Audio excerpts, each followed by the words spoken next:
성도들에게 하늘문을 여시고 평강을 허락하여 주시며 창고가 넘치도록 역사해 주시옵소서. 감사함을 드리옵고 예수님의 이름으로 기도드립니다. 아멘.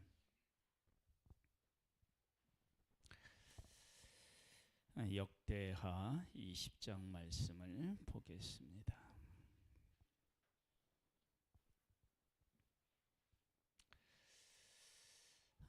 구약성경 682쪽에 있어요. 682쪽.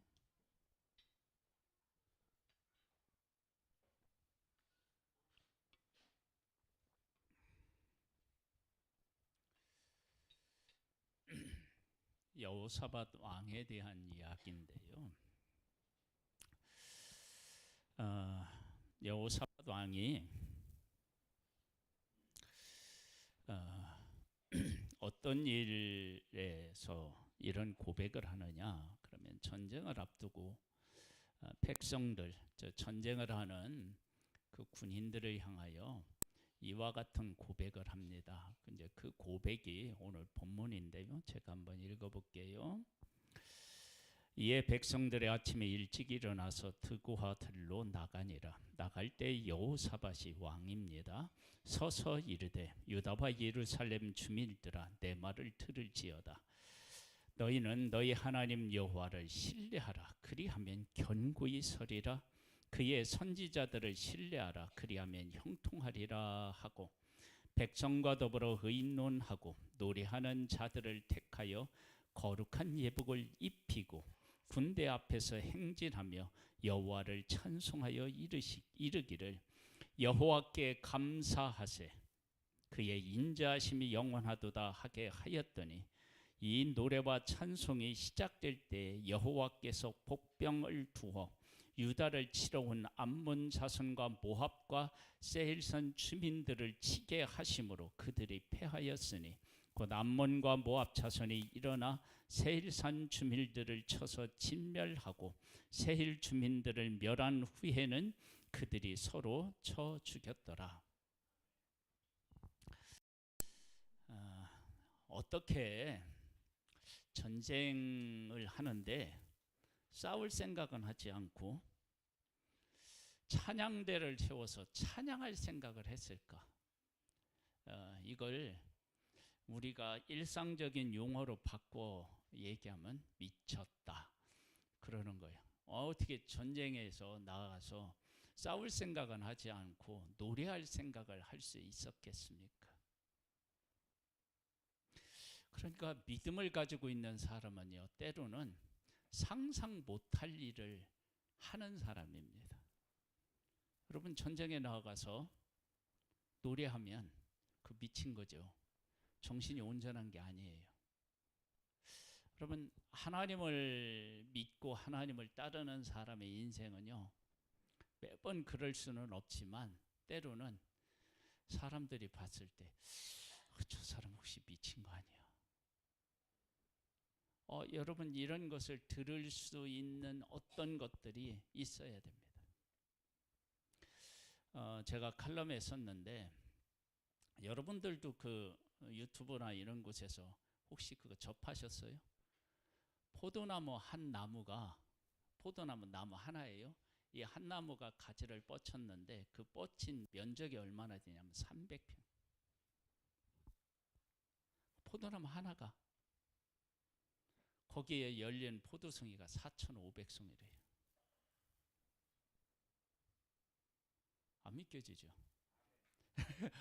아니 저도 지금 못 믿겠어요. 근데 전라도 어디에 그분이 농사를 짓는데 그 가보면 확인할 수 있겠죠.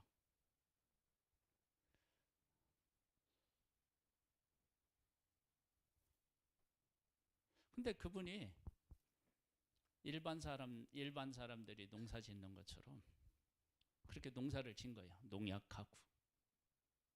근데 농약을 하면 그 자기에게 이제 뭐 기관지나 어디 이게 이상이 있었는데 농약만 치면 너무 힘들더라는 거예요.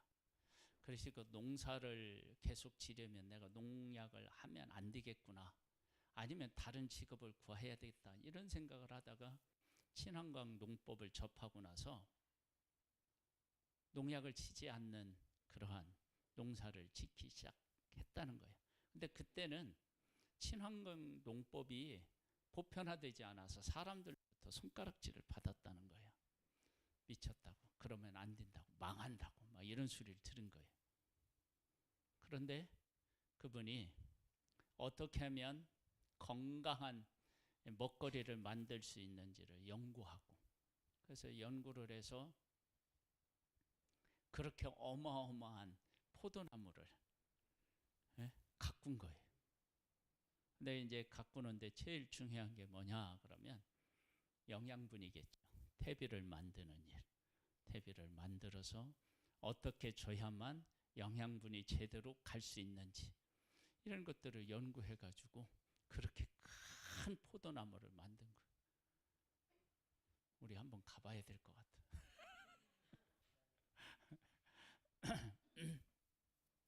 그리고 그분이 하시는 말씀에 의하면 이제 그분이 재배하는 포도에다가 이쑤시개를 이렇게 꽂아놨더라고요. 이쑤시개. 근데 이쑤시개를 꽂아놨는데 나무가 건강하지 않으면 이쑤시개를 꼽아 놓으면 그게 상에서 떨어진대요. 그런데 우리도 건강하면 상처를 입으면 어떻게 해요? 상처가 아물잖아요. 나무가 건강하면 그렇게 하는데 그것이 아문대요. 그리고 그렇게 해놓은 그 포도가 더 맛있다는 거예요. 그렇게 하면 그 나무가 건강한 포도나무라는 거예요. 여러분, 농사를 짓는데도요, 사람으로부터 비난받았을 때 내가 한번 이 일을 해보겠다라고 마음 먹고 그 일을 할 때 조롱을 받을 수도 있다고요. 그런데 생명을 위해 살아가는 우리들에게 그런 일이 없으면 사실은 안 되겠죠. 그래서 지금 여호사밧 왕이 전쟁터에 나갔는데 가장 중요한 게 무엇이라고 고백하느냐? 우리가 몇 명이 모였는지 한번 헤아려 보자. 무기가 어떤 것인지 잘 점검해 보자. 뭐 이런 게 아니라 그 군인들에게 뭐냐면 하나님 신뢰해라. 선지자를 신뢰해라. 그러니까 우리가 지금 전쟁에 나왔지만 우리에게 가장 중요한 것은 하나님을 믿고 의지하는 것이 가장 중요하다. 근데 이런 믿음은 그냥 어느 날 갑자기 뚝 떨어지는 게 아니에요. 그러면 여호사밧은 어떻게 해서 이러한 믿음을 갖게 되었느냐는 거예요. 여러분, 우리도 그런 믿음을 가질 수 있어요. 근데 있는데 중요한 건 뭐냐면 하나님께서 우리 가운데 오셔서 일하실 때 그 일하시는 것을 통해서 하나님을 알아가고 하나님을 안 그 상태를 가지고 하나님을 신뢰하는 믿음으로 나아가면 우리도 이런 믿음을 가질 수 있어요. 여호사밧에 대한 이야기는 우리가 지난주에도 좀 나누었는데요. 한번 볼까요? 17장으로 한번 가보세요. 거기 보면 이렇게 나와요. 아사의 아들 여호사밧이 대신하여 왕이 되어 스스로 강하게 하여 이스라엘을 방어하되, 그렇게 나오면서 뭐라고 또 이야기를 하느냐 그러면 3절로부터 보면 여호와께서 여호사밧과 함께 하셨으니 이는 그가 그의 조상 다윗의 처음 길로 행하여 바알들에게 구하지 아니하고 오직 그의 아버지 하나님께 구하며 그의 계명을 행하고 이스라엘 행위를 따르지 아니하였습니다. 그 다음에 보면 그러므로 여호와께서 나라를 그의 손에서 견고하게 하심에 유다 무리가 여호사밧에게 예물을 드렸으므로 그가 부귀와 영광을 크게 떨쳤더라. 그가 전심으로 여호와의 길을 걸어 산당들과 아세라 목상들도 유다에서 제거하였더라. 아사 아버지에 이어서 여호사밧이 왕이 되었는데, 이 아사 왕에게 어떤 일이 있었느냐 그러면, 처음에는 아사 왕이 하나님을 섬겼어요. 그러다가 이게 교만해져 가지고요. 교만해져서 또 뭐를 해요? 그 북쪽 이스라엘하고도 관계 맺고 선지자가 얘기하는데도 선지자들은 막 핍박하고 이래요. 그러면 여호사밧이라고 하는 이 아들이 아버지가 어떻게 살았을 때 어떻게 되었는지를 들었겠죠. 그리고 나서 그러면 나는 어떻게 살아야 될지에 대한 생각을 했을 거예요. 그래서 생각해 보니까 이건 하나님을 섬겨야만이 되는구나 라고 하는 사실을 알고 하나님을 섬기는 거예요. 그래서 하나님을 섬겼더니 하나님께서 여호사밧 왕에게 은혜를 베풀어 주셔서 그가 하는 일을 형통하게 하고요, 백성에게도 막 사랑을 받고 이런 일들이 있는 거예요. 아, 맞다. 하나님을 섬기는 것이 우리 인생에서 정말 중요하구나. 그렇게 살아가다가 어느 날 이 여호사밧의 마음이 변화가 생겨요. 18장 1절에 보면 이렇게 나와 있어요. 여호사밧이 부귀와 영광을 크게 떨쳤고 아합 가문과 혼인함으로 인척 관계를 맺었더라. 그래요. 인척 관계를 맺고 나니까 2년 후에 전쟁이 있었어요. 전쟁이 일어났는데 북쪽 이스라엘하고 이렇게 혼인 관계를 맺고 이렇게 되니까 북쪽 이스라엘의 전쟁이 일어났을 때 남쪽 유다 여호사밧 왕이 가만히 있을 수가 없었어요. 그래서 이제 아합하고 함께 이제 전쟁을 해. 전쟁을 하면서 뭐라고 고백하느냐 그러면 3절에 보면 당신이 나와 함께 이제 북쪽 이스라엘 왕이 이제 얘기하는 이스라엘 아합이 유다 왕 여호사밧에게 이르되 당신이 나와 함께 길르앗 라못으로 가시겠느냐 하니 여호사밧이 대답하되 나는 당신과 다름이 없고 내 백성은 당신의 백성과 다름이 없으니 당신과 함께 싸우리이다 하는지라. 그러면 이 일에 대한 이 일에 대해서 하나님은 어떤 생각을 하고 계셨느냐 그러면 19장에 가보면 이렇게 나와요. 1절에 보면 유다 왕 여호사밧이 평안히 예루살렘에 돌아와서 그의 궁으로 들어가니라. 하나니의 아들 선견자 예후가 나와서 여호사밧 왕을 맞아 이르되 왕의 악한 자를 돕고 아합 북쪽 이스라엘 왕을 도운 것이 악한 왕을 도운 거래요. 여호와를 미워하는 자들을 사랑하는 것이 옳으니까 북쪽 이스라엘의 왕과 백성들이 하나님을 미워했는데 그 미워하는 자를 사랑하는 것이 옳은 일이냐 그러면서 책망을 해요. 그런데 이 책망이 여호사밧 왕에게 엄청나게 큰 영향을 미쳤어요. 왜 그러느냐? 이 북쪽 이스라엘과 남쪽 유다가 연합해서 적과 싸우는데 적 왕이 뭐라고 얘기를 하느냐 그러면 야 너희들이 이 전쟁을 할 때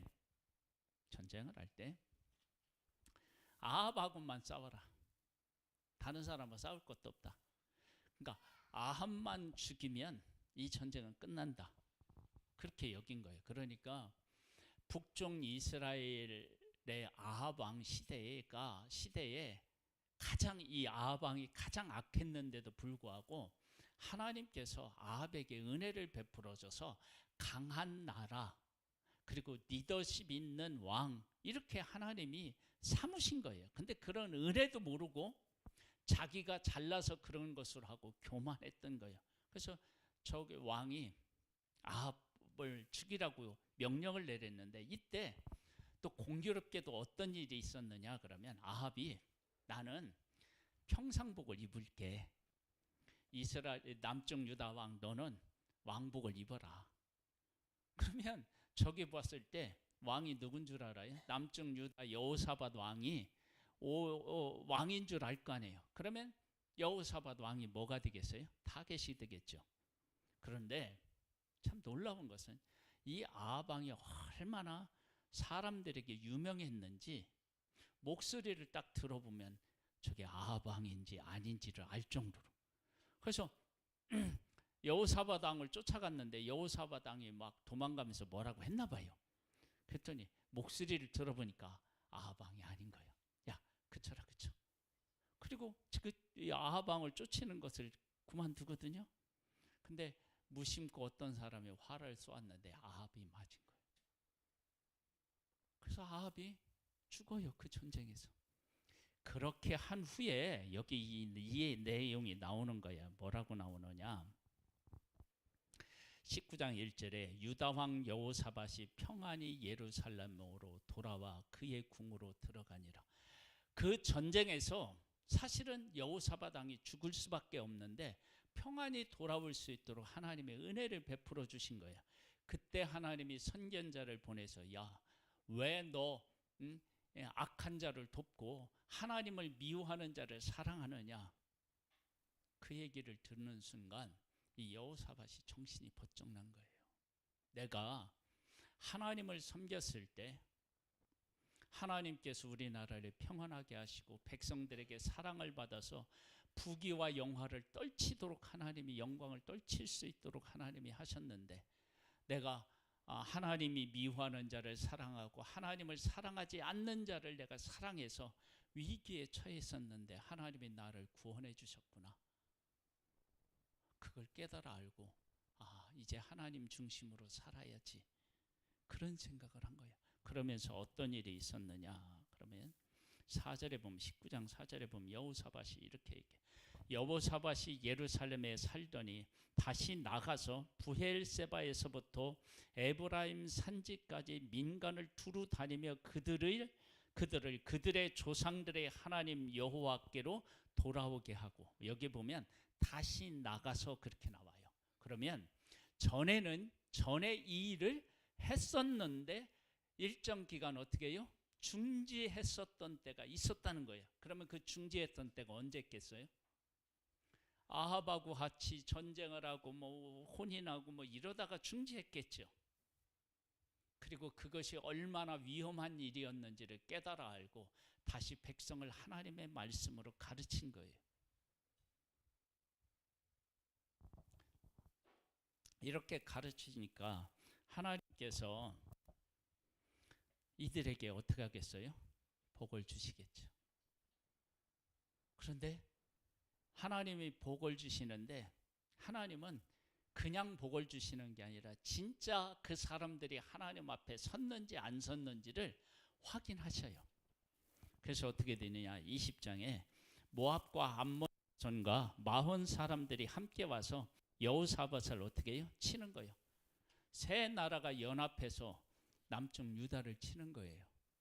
이렇게 치니까 여호사밧 남쪽 유다 백성들이 두려워 떨겠죠. 힘들어 하겠죠.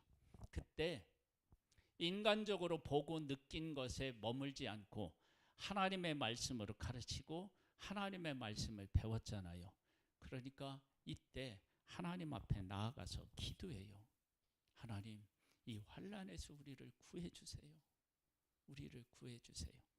그랬더니 하나님께서 어떻게 하셨을까요? 선지자를 보내는 거예요. 선지자를 보내서 이들을 일깨워 주는 거예요. 한번 볼까요? 20장 14절로부터 보세요. 여호와의 영이 회중 가운데에서 레히 사람 야하시엘에게 임하셨으니 그는 아삽 자손 마따대하의 손손이요 여히엘의 증손이요 분하의 손자요 스가랴의 아들이더라. 아하시엘에 이르러 온 유다와 예루살렘 주민과 여호사밧 왕이여 들을지어다. 여호와께서 이같이 너희에게 말씀하시기를 너희는 이 큰 무리로 말미암아 두려워하거나 놀라지 말라. 이 전쟁은 너희에게 속한 것이 아니요 하나님께 속한 것이니라. 어, 하나님께서 우리가 어떤 일을 하게 될 때, 야, 그 일 네 일이 아니야, 내 일이야. 하나님이 그렇게 말씀하시면 그 일은 끝입니다.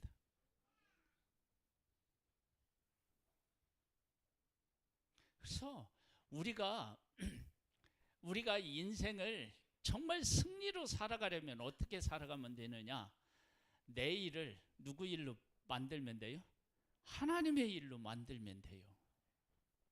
그럼 내 일이 하나님의 일이 되려면 내가 어떻게 해야 될까요? 하나님하고 하나가 돼야 돼요. 하나가 돼야 돼요. 그러면 하나님하고 하나가 되려면 어떻게 해야 되느냐? 내가 하나님의 말씀을 읽고 묵상하고 하나님의 말씀으로 내가 묵상해서 내가 하나님의 말씀 안에 거하고 하나님을 신뢰하면 어떻게 되냐면 하나님하고 나하고 하나가 되는 거예요. 그런 일을 하면 어떻게 되냐면 내 일이 곧 누구 일이 되느냐? 하나님의 일이 돼요. 그러면 하나님께서 그 일을 하시면 내가 막 이렇게 어디 뭐 이 일을 이루려고 막 쫓아다니는 거 그렇게 하는 것이 아니라 하나님이 다 일을 준비하시면 돼요. 그러면 지금 우리나라가 여러 가지 어려움이 있어요. 우리나라가 지금 안전한 나라가 아니에요. 이제 어쩌다 이렇게 됐는지 몰라요. 세계에서 가장 안전한 나라가 우리나라였는데 지금은 납치되는 일도 많고 행방불명되는 사람도 많고 지금 이런 일들이 일어나고 있어요. 참 안타까운 일이 그지없어요. 그런데 이런 일이 있을 때 우리들 가운데서 하나님께서 일하시는 모습을 볼 수 있는 일들이 있어요. 저는 그런 일들을 통해서 하나님이 우리나라를 사랑하시고 돌보시고 계시는구나. 그걸 깨달아 알고 그 하나님을 신뢰하고 두려워하지 말고 놀라지 말고 하나님 안에서 견고하게 우리 마음을 믿음으로 고백해야 된다고 생각해요. 여러분, 하나님이 그러한 것들을 우리들 가운데 지금 일하고 계시는 것들이 보이거든요. 그게 보이나요? 도대체 뭔데요? 많아요. 많아요. 여러분, 지금 우리나라하고 전혀 관계가 없는 것 같지만은요, 관계가 깊은 것 중에 하나가 찰리 커크라고 하는 미국의 31살 먹은 이 젊은 청년은 아니죠. 결혼을 했으니까. 뭐 그래도 청년이지. 연설 도중에 어떻게 해요? 피격을 당했어요. 네, 장례를 며칠을 치렀어요? 열하루인가를 치렀어요. 대통령도 그렇게 안 했대요. 경기장에서 장례식을 하는데 7만 명이 넘는 사람이 모였대요. 그리고 그 자리에 대통령을 비롯한 주요 인사들이 다 왔대요. 그리고 그의 죽음을 순교라고 얘기한대요. 여러분 유튜브에서 찾아보세요. 그가 사람들에게 복음을 가지고 어떻게 그들과 대화해서 그들을 변화시켰는지가 다 나와 있어요. 아니 무슨 우리나라 얘기를 하다가 왜 그 얘기를 하느냐 그러는데요. 여러분 지금까지 전 세계는요. 복음이 위축되었어요. 복음이 공격을 받았어요.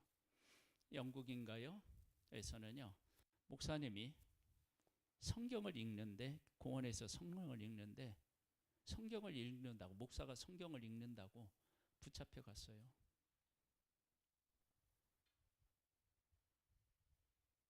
유럽이 그렇게 망가졌는데 지금 유럽이 어떻게 되느냐? 다시 복음으로 일어나고 있어요.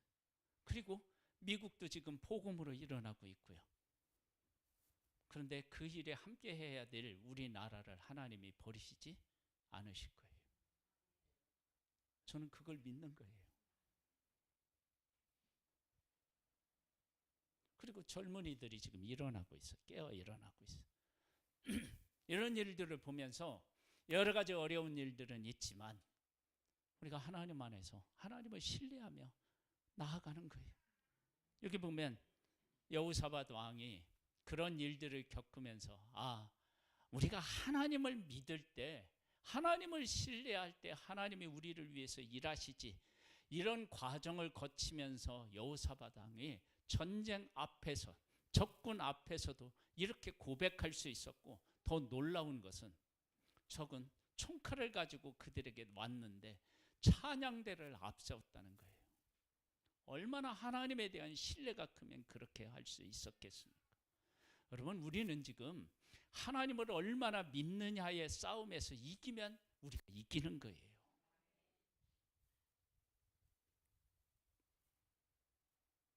우리 하나님 신뢰해야 되는 거예요. 신뢰. 그거 외에는 다른 방법이 없어요.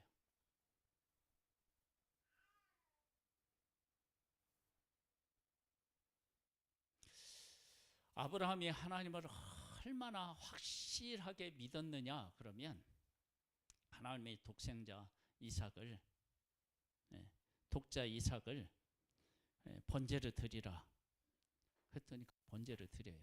여러분, 아버지가 아들을 해서 드리란다고 해서 드리면 이건 미친 아버지예요. 미쳤어요. 미쳤어. 그런데 아브라함이 미친 것이 아니라 믿음으로 고백한 것이라고 하는 사실을 어떻게 알 수 있느냐 그러면 하나님이 아브라함에게 아들 이삭을 주면서 이 이삭은 자식을 낳고 네가 이삭을 낳고 이삭이 자식을 낳고 그 자식이 또 자식을 낳고, 이 아브라함의 선택이 이어져서 하늘의 별과 같이 땅의 티끌같이 바다의 모래같이 그 자손이 어떻게 해요? 많게 하시겠다고 하셨다고요. 하갈을 통해 이스마엘을 낳았는데 그 이스마엘마저도 어떻게 해요? 쫓아냈어요. 이스마엘을 통한 아들은, 자녀들은, 후손은 아브라함 안에서 믿음의 아들들이 아니다, 약속의 안에 자신의 후손들이 아니다 라고 내쫓았어요. 그리고 이삭만 남겨두었는데 이삭을 번제를 드리라는 거예요. 그러면 하나님이 말씀하신 것이 충돌하잖아요. 하나는 아브라함과 이삭 그리고 후손을 통해서 하늘의 별과 같이 많게 하겠다고 하셨는데 지금 번제를 드리면 어떻게 돼요? 그 하나님의 약속이 거짓말이 돼버리는 거예요. 그 두 가지가 정말 충돌할 때 아브라함이 하나님께서 무엇을 말씀하셨는지를 믿음으로 깨달은 거야. 이삭이 죽어도 하나님은 다시 그를 살릴 수 있는 그런 부활의 하나님이시지. 그걸 아들을 놓고, 100세에 얻은 아들을 놓고 고백하는 것이 쉽지 않잖아요. 그런데 하나님에 대한 신뢰가 얼마나 컸으면 그 부활의 하나님을 그 아들을 놓고 고백한다고요.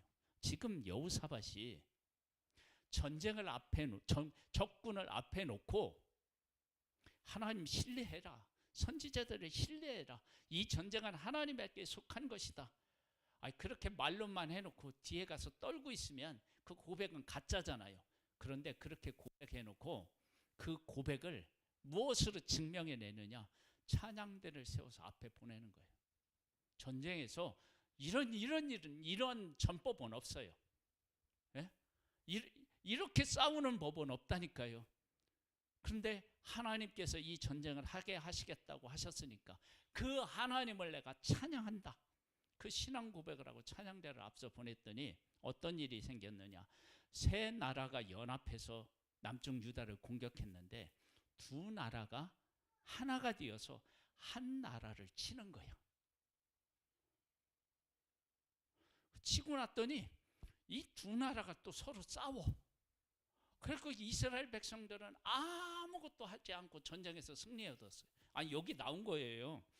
제가 지어낸 내용이 아니라 여기 나왔어요. 읽어보세요. 그러니까 가서 전리품을 얻는데 이 전리품이 얼마나 많은지 한 번에 가져올 수가 없어갖고 나누어서 가져왔다.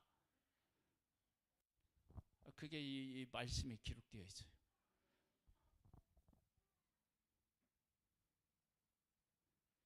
하나님이 우리 편이 되시면 우리 가운데서 일어나는 일입니다.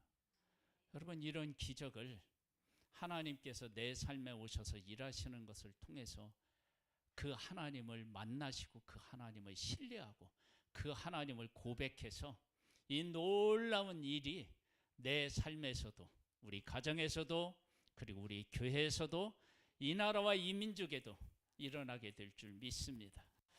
할렐루야. 사랑하는 하나님 아버지, 우리의 삶에 오셔서 일하시는 하나님을 만나고 그 하나님에 대한 신뢰가 확고해져서 어떠한 상황에서도 두려워하거나 겁내지 않고 하나님을 고백함으로 하나님이 내 편이 되셔서 일하시게 하는 그런 복된 우리의 삶이 되기를 소망합니다.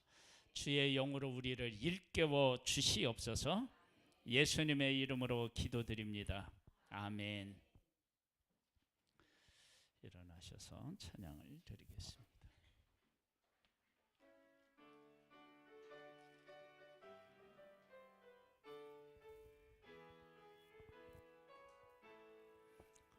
내 주 하나님 넓고 큰 은혜는 저 큰 바다보다 깊다. 너고 끌어입은 대로 저 한가운데